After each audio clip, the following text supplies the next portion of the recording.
안녕하세요, 고경남입니다. 오늘은 지난 시간에 이어 유언대용 신탁 두 번째 상담 사례에 대해 알아보도록 하겠습니다. 지혜진 변호사님께서 유언대용 신탁 관련해서 또 다른 사례가 있다고 말씀을 해주셨거든요. 솔직히 지난번에 곽종규 변호사님께서 말씀해 주셨던 그 사례가 있긴 있는데 뭔가 가슴에 와닿진 않았어요. 터칭이 좀 부족했다 싶었는데 오늘은 준비를 제대로 해오셨을까요? 그래서 저는 조금 다른 사례를 준비해 봤습니다. 확실히 누군가는 다르게 준비성도 철저하시고 기대를 저버리시지는 않는군요. 그렇죠? 네. 다른 사례에 대해서 한번 들어볼 수 있을까요? 네. 저는 이제 그 가족 중에 챙겨줘야 하거나 또 이제 특히 걱정되는 가족이 있는 그런 섬세한 자산가를 위한 유언대용 신탁 설계 사례를 준비해 봤는데요. 네. 좀 이해하시기 쉽게 약간 조금만 각색을 해서 소개를 해드리려고 합니다. 알겠습니다. 자산가 상담남 씨는 70대로 나이 차이가 많이 나는 배우자와 자녀 2명이 있는데 고객의 니즈는 요약하면 크게 두 가지였습니다. 첫 번째는 상담남 씨는 자산 대부분이 부동산으로 부동산에서 얻은 임대 수익으로 배우자와 생계를 유지하고 있었기 때문에 상담남 씨 사후에도 배우자가 생존하고 있는 동안은 배우자가 임대 수익 대부분을 그대로 수령해서 배우자 혼자 남더라도 여유로운 노후를 살기를 바라고 있었습니다. 두 번째로는 씀씀이는 크고 변변한 직장이 없는 자녀에게 재산을 이전함에 있어 안전장치를 고민 중이셨는데요. 특히 최근 유명 배우가 과거 165억을 상속받았음에도 제대로 관리하지 못해 모두 탕진하고 오갈 곳 없이 생활한다는 기사를 접한 후에 상담남 씨는 남일 같지 않아 더욱 심란해지고 있는 상황이었습니다. 저도 그 기사가 좀 생각이 나는 것 같은데 그 거액의 재산도 관리가 전혀 되지 않으면 한순간에 사라질 수 있다. 이렇게 보면서 굉장히 큰 충격을 느꼈거든요. 네, 저도 이제 그 기사를 보면서 굉장히 놀랐었어요. 저렇게 거액을 상속받아도 금방 탕진할 수가 있구나. 근데 제가 상담한 이 상담남 씨와 이 사례가 연결될 것이라고는 또 몰랐는데 이제 연결이 됐어요. 자산가 상담남 씨를 상담해 봤을 때 가장 중요하게 생각하는 부분 중에 하나는 배우자에 대한 배려였어요. 생전에 이제 부동산 임대 수익을 통해서 굉장히 여유로운 노후를 보내고 계셨기 때문에 생전에 이제 상담남 씨가 계속해서 부동산 수익을 누리다가 이제 사후에도 배우자분께 임대 수익은 대부분이 이전되어서 배우자가 계속해서 여유로운 노후를 누리기를 바라고 계셨습니다. 그 설계를 해주셨던 상담남 씨, 발음이 좀 어려운데 상담씨라고 저는 부를게요. 굉장히 좀 설계가 복잡해 보이는데 만약에 유언대용 신탁으로 하지 않고 일반적인 유언으로 갔다라면 뭐 절차가 어떻게 됐을까요? 상속재산 그 분할 절차는 세 가지 방법이 있지만 일반적인 절차는 법정 상속 지분에 따라서 상속이 돼서 공동 상속인 간의 공유 관계가 성립이 되고 공유 지분에 따라서 수익도 나눠 갖는 구조가 된다고 보시면 되겠는데요. 그렇기 때문에 이제 소유 지분 따로 또 수익 지분 따로 이렇게 이제 상담남 씨가 원하는 형태로 귀속되기는 어려운 것이라고 보시면 되겠습니다. 그렇죠. 제가 알기로도 그 일반적인 상속 같은 경우에는 재산이 이제 이전이 되고 나면 그걸로 끝이지 소유 또는 뭐 이제 수익 따로 뭐 이렇게 구분을 할 수는 없다라고 제가 알고 있었거든요. 그런데 유언대용 신탁을 활용하면 그게 가능하다 이런 말씀이시잖아요. 그러면 이제 상담하신 그 자산가 분은 소유 지분 따로 배우자가 생존해 있는 동안에는 수익을 받는 지분에 대해서 계속 받을 수 있게끔 설정이 가능하다 이렇게 보면 될까요? 네네, 그게 가능한 것이 바로 유언대용 신탁입니다. 제가 오프닝 때 팩트를 증명해 보이겠다고 말씀을 드렸잖아요. 네, 하셨습니다. 네네, 상담남 씨가 생존해 있는 동안은 상담남 씨가 모든 수익을 받아서 생활을 하고 사후에는 상담남 씨가 이제 설계한 대로 재산 이전이 가능하다고 보시면 되겠는데요. 배우자가 이제 그 생존하는 동안에는 배우자가 모든 임대 수익을 받는 것으로 조건을 설정하고요. 배우자가 사망했을 때 그 수익 지분에 대한 것을 소유 지분에 따라서 자녀들에게 분할하여 지급하는 형태로 조건을 설정이 가능합니다.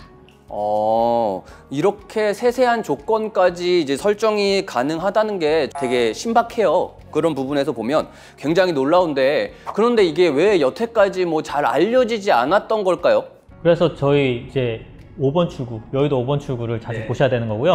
앞으로도 관심을 많이 가져주시길 바라겠습니다. 이렇게 적극적으로 홍보하시는 모습을 보니까 굉장히 이 부분에 대해서 열정이 많으신 것 같은데 그 흐름을 타가지고 제가 급작스럽게 질문을 하나 드려보도록 하겠습니다. 좀 친절하고 열정적으로 답변을 해주시길 바랄게요.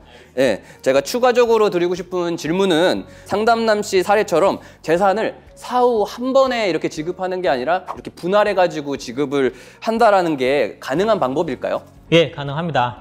네, 사후에 바로 이전되는 것이 아니고 사후에 이전될 수도 있죠. 그뿐만 아니라 이제 이전되길 원하는 시점을 정해서 그 시점에 정해진 이제 조건에 따라서 지급하도록도 정할 수가 있게 됩니다. 계약이기 때문에 이게 가능한 건데 방금 유명 배우의 그 사례처럼 한 번에 탕진할 것 같다라는 이제 걱정이 된다고 하시면은 예를 들어서 10년 단위로 나눠서 분할 지급하도록도 정할 수가 있게 됩니다. 지금 방금 답변은 제가 들었던 답변 중에 가장 성실하고 침착한 답변이었던 것 같은데 감사합니다. 앞으로도 이런 답변으로 좀 진행을 해주셨으면 좋겠고요. 알겠습니다. 우리 지 변호사님께 마지막으로 방금 이제 설명을 해주셨던 사례처럼 이 사례에 대해서 좀 더 알려주시고 싶은 내용이 있다라고 하면은 한번 말씀해 주시죠. 네, 이제 그 상담남 씨는 니즈가 두 가지였거든요. 네. 두 번째 니즈에 대한 부분을 보면 이제 자녀 중에 한 명이 씀씀이는 좀 큰데 책임감은 좀 부족하고 근면 성실하지도 않은 부분 때문에 이제 걱정을 하신다고 했는데 그 부분에 대해서 이제 제가 조언을 드린 부분은 이제 성취 조건을 부여하는 방법에 대한 부분을 조언을 드렸어요. 이제 단순하게 예를 한번 들어보면 네. 현재 다니고 있는 직장을 뭐 5년 이상 재직하였음을 증명하였을 경우에 하나여 지급한다 이런 조건을 붙일 수가 있고요. 만약에 일정 기간 내에 이 조건을 충족하지 못할 경우에는 상속 지분대로 법정 상속 지분대로 나눠서 지급하는 것으로 한다 이렇게 정할 수 있겠습니다. 그러면은 이제 원했던 방향과 다르게끔 또 설정이 가능한 방법도 있다는 거네요. 어쨌든 자녀가 성취를 하지 못하면 다 가질 수 없게끔. 네.